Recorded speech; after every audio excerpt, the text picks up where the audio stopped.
Aloha, I'm Sarah Maisel, President and co-founder of Four Strings at a Time. We are incredibly excited to be able to give you a sneak peek into episode 4, Let's Go to the Lo'i, which is a part of our free pilot program, okani Pila. Now, we've fallen slightly behind in filming because we actually created over the summer a full teacher module. Many teachers who signed up for our program actually gave us concerns that they were not confident in their ukulele skills. So we wanted to make sure that they felt confident once the school year started. So now we are populating the episodes into Module 1, as well as amazing handouts and different activities that they can do with their students. A huge mahalo to Kama Hopkins for allowing us to use his song Ukulele Player as our theme song, and we truly hope that you enjoy this wonderful episode. One of the biggest changes that we've made in this curriculum is making it even more Hawaii-centric. Out of all the feedback we've gotten from teachers, this became a must, which is why we are really excited to show you this episode about the lo'i kalo. So please enjoy, and remember, we are still raising funds. So if you watch this episode and love what we're doing, please consider donating to us at fourstringsatatime.org. Enjoy. Aloha ukulele friends! Welcome back to another episode of okani Pila. In our last episode, we learned about all the different ways to greet one another maka'olelo Hawaii in Hawaiian language. Today, we're going to be going on an adventure to Alo'i. Are you ready? Come on, let's go! Ehele mai! Okina uke ula ela e. The ukulele is what we play. 4 strings, 6 strings, 8 strings too, and the temple has 10. If that's for you, I'm an ukulele player, an ukulele player, an ukulele player who will play all day for you, who will play all day for you. Today, we are here at the beautiful Kualoa Educational Center located in the Ahupua'a of Hakipu'u in the Moku of Ko'olaupoko. Now, you might be saying, hold on, Uncle Corey, what's a Moku and what's an Ahupua'a? Well, let's review. In early Hawaii, Hawaiian Islands, or mokupuni, were divided into sections called moku. Each of those moku were then divided into smaller sections called ahupua'a. And ahupua'a provided all of the resources that people needed in order to survive. One of my absolute favorite places to visit is Alo'i, and I'm really excited because we might be able to get in today. I'm very excited, ukulele friends, to introduce to all of you a very special guest and one of my friends, Uncle Sunny. Aloha, everyone. Aloha, Uncle Corey. Aloha, Uncle. Uncle Sunny works here at the Kualoa Educational Center that's open to all of you to come and learn more about Hawaiian culture and especially kalo. Yes, very much so. I'm so happy to have you here, Uncle, today. Happy to have you, Uncle Corey, and everyone else joining us. Awesome. So I was wondering, Uncle, could you start off by telling us a little bit more about what Alo'i is? Ooh, so Alo'i is basically a wetland farming area. So definitely needs water or fresh water. Yeah. And so you can plant anything that will be able to grow in those wetland terraces. So not just taro in general, but could also be rice fields, yeah, and so many other types of plants. So as long as there's water, lots of water that are growing these different types of plants. Now, Uncle, do we have a source of water that's nearby here? Yes, actually, vai is very important, especially here in Hawaii. There's lots of freshwater springs, freshwater rivers, waterfalls. In fact, here where we're at in Hakipu'u, there's home to be lots of punavai, lots of freshwater springs. And so that feeds most of our lo'i that we have here. Awesome. Now, Uncle, could you tell me a little bit more about why kalo is so important to us? So kalo is very, very important, especially to us here in Hawaii. Kalo, there's mo'olelo, there's lots of stories about kalo and how it connects us as people, Kanaka, to our land.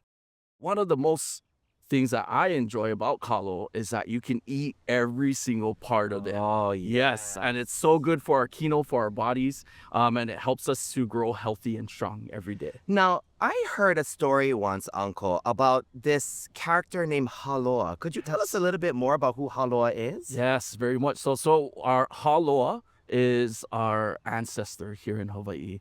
Haloa is also a deity or an akua for us. And so we believe that we came from this plant, our Haloa or the taro plant. In definition, we can split that word into two parts, ha, H-A, and loa, L-O-A. And so ha meaning breath, life, yeah, and loa meaning longevity. And so altogether, if we care for this plant in return will take care of all of us and all of our needs to help us live a long and healthy life. So Haloa as our ancestor. You could almost say then that Haloa is almost like our older sibling and we have to take care of him. Definitely, yes.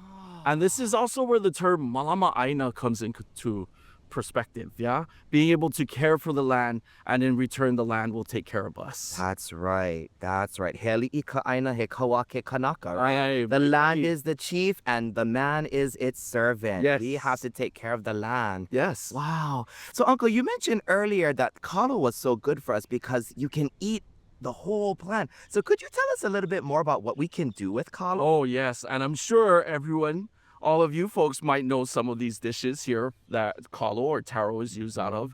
But we can start with the root. Yeah, and the Hawaiian word for the root is kalo. Yeah, that's where we get that word. And kalo is the main starch. Yeah, and so anything that basically you can do with a potato, you can do with that same starch, the kalo part, the root. Yeah, and so that's where we come with poi. Oh, you can also make kulolo. Yeah, you can even just cut it up and just boil it and eat taro alone by itself. But really good, very nutritious for you. Also the stem or the ha. Yeah, that's the middle part of the plant. Yeah, also referred to as the ha. Yeah, and so that part, you boil it down, very similar to like asparagus. Yeah, and also the nutrients that we get from asparagus. I like asparagus. Yes, but one of my also favorites is the leaf or the lau. Yes, Yeah, me too. and the leaf of the taro plant, we call it luau. Yeah, in fact, a lot of people, we've heard of that word before, luau, especially here in the islands. We hear, oh, let's go to the luau. Yeah, or so-and-so's having a luau. Yeah, in fact, it actually derives from our kalo plant. Yeah, the taro leaf of the plant. And in fact, in ancient times, because of those big gatherings, that would be the main course. Yeah, you would have all your meats, either your fish, your chicken, your pork. They would put it in the luau, the leaf, wrap it up.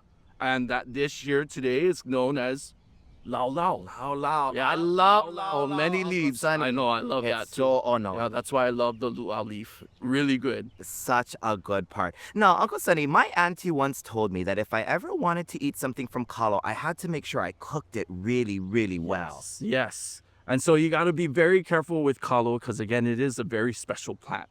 And so you want to break down all of those enzymes that can cause some itchy throat. And so we got to cook it down. Every part of the taro plant, we have to cook it down before we eat. Well, Uncle, so if we want to continue to enjoy all of these onomea'ai, all of these wonderful foods that we can get from kalo, what do we need to do to take care of our kalo? Well, that's a good question, Uncle Corey. So one thing I believe that's really important for everyone to do is to learn more about kalo. Because again, we can learn so many things about kalo, not just us feeding us physically, but also spiritually and mentally as well. We can learn so much about kalo. And so things that have changed around through time is our connection has been lost. Yeah, and so learning more about kalo, learning more how we can get our hands dirty, actually plant, be around kalo, have that feeling so that way we can be both mentally, physically, and also, I guess you can also say spiritually fed by our taro plant. Ah, I see. Well, Uncle, thanks so much for sharing so much wonderful ike with me about the lo'i. Do you think it's time that we can get in now? Yes, definitely. You guys want to come join us? Helimai, let's go. Yes. Okay, Uncle Sunny, I am Makoko. I've Yes. changed my lola and I've brought our ukulele friends. Are we okay to get ready to go into our lo'i? Yes, perfect. But before we get into our lo'i, friends, we want to be able to have ho'ihi, respect. Yeah, and like what we shared about earlier, what we discussed earlier of how the taro, the kalo, is part of our ancestor, yeah, our older sibling per se.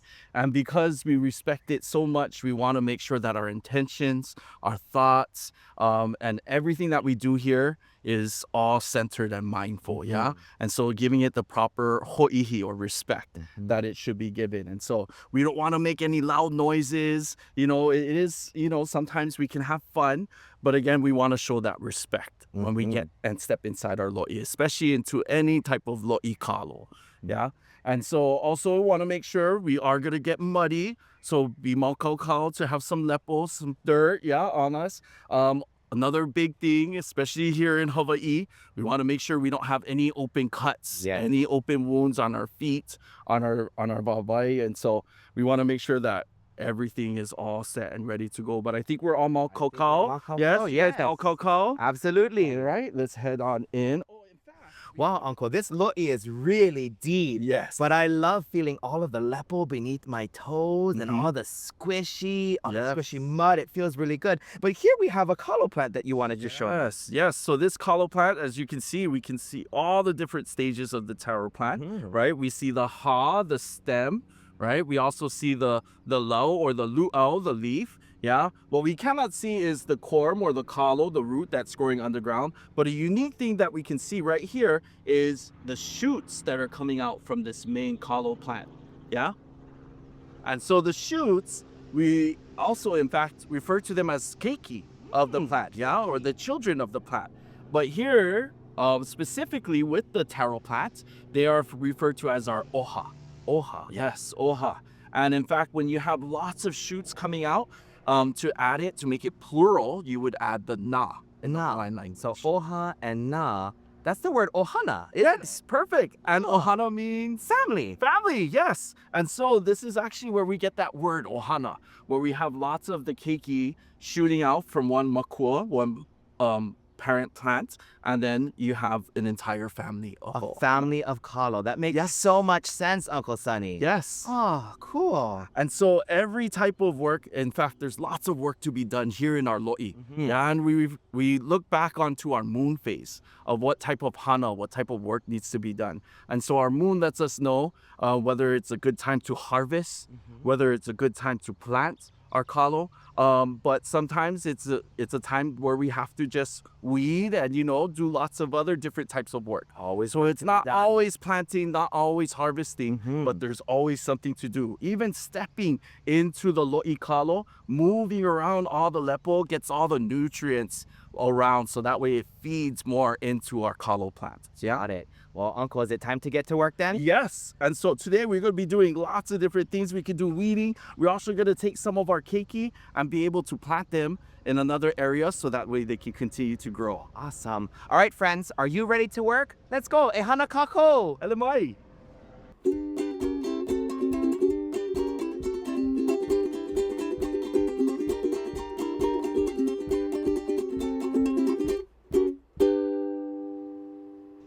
Wow, Uncle, that was so much fun today, and we did so much. Yes. So what are we gonna do with all of these keiki that we harvested? So all these keikis, we're going to put them into another lo'i. And also some of them also alongside of our kahabai, our string. Yes. Awesome. Well, Uncle, thank you so much for joining me and letting my friends come along to the lo'i Problem. today. Thank you, Uncle Corey, and thank you for bringing your gang. Yes, everyone with you. You guys definitely helped us out a lot. Thank you so much. Mahalo. Well, all of this hana and all of this fun work and learning that we did today actually reminds me of a song that I'd love to teach my friends. Is it okay if I go and find a spot? Oh yeah, definitely. Again, mahalo. Thank you again for coming. Thank you, Uncle. Yes. Oh, mahalo. All right, gang, come with me as we learn our next song, a song entitled Pa'iai. Aloha, ukulele friends, and welcome back to our ukulele studio. I'm very excited to share with you this wonderful song entitled Pa'iai, named after the food that we make with our kalo. Now, when you look at this song, there might be a few things that look very familiar to you. First, you'll notice that this song uses only 3 notes: our C note, our D note, and our E note. You've already learned our C note and our E note from our song Lele. And if you remember, that's the name of our open middle strings, C and E. So today, let's learn what our D note is. In order to play our D note, I'm going to take my middle finger or my second finger and place it on the 2nd fret of my C string. Now remember, I want to pinch, but not too hard, just enough to get nice, clear sound out of my string, like so.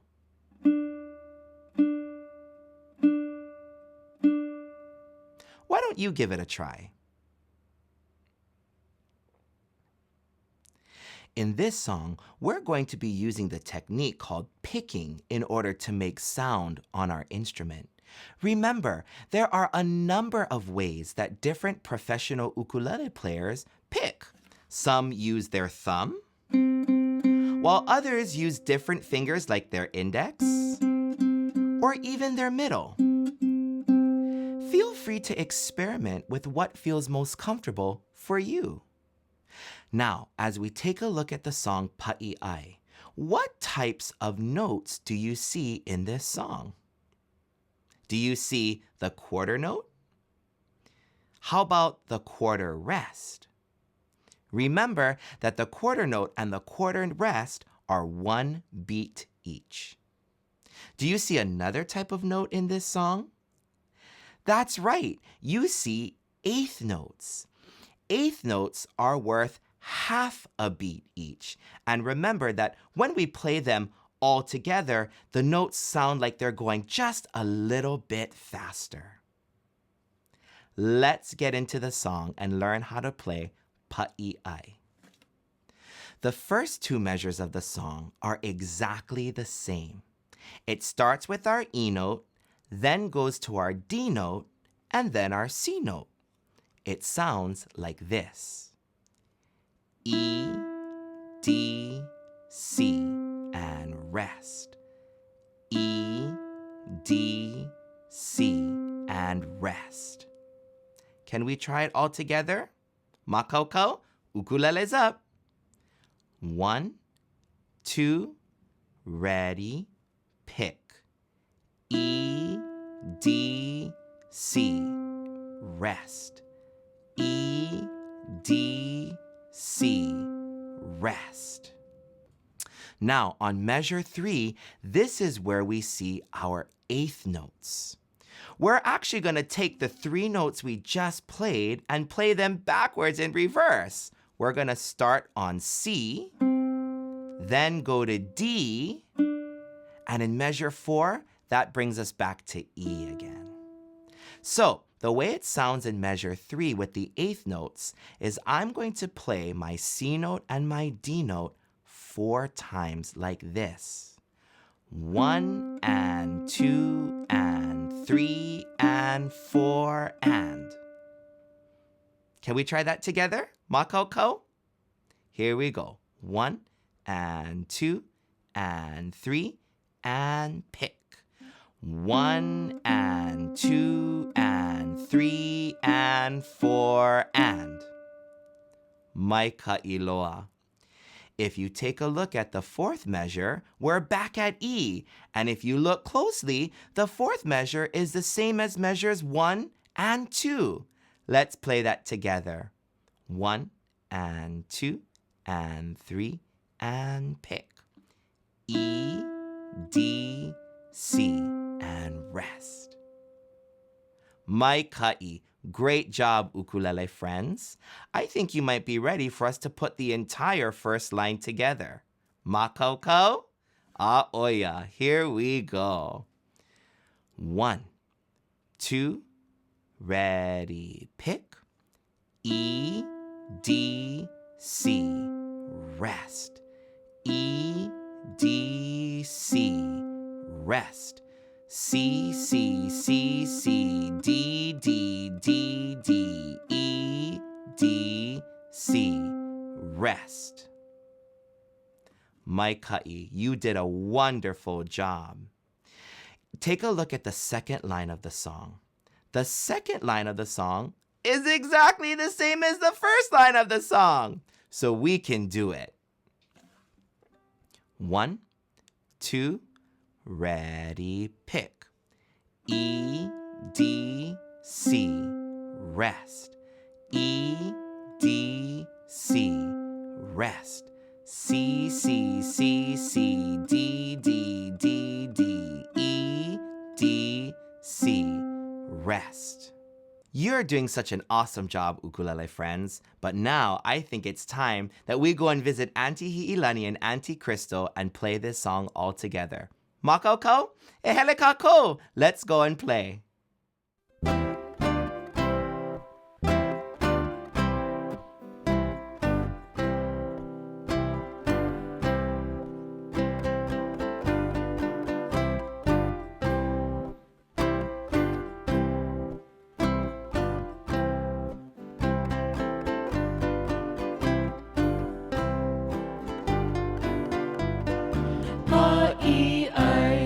Pa'i, pound the kalo, it's so ono. Pa'i, P-O-I, P-O-I. When we mix it up with Y, P-O-I.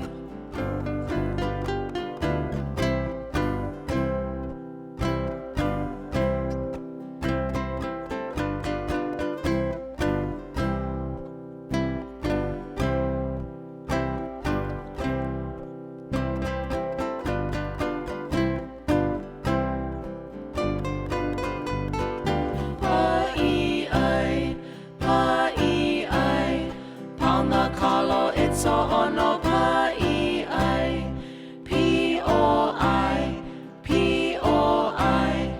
When we mix it up with Y, P-O-I. Wow, ukulele friends, what a day.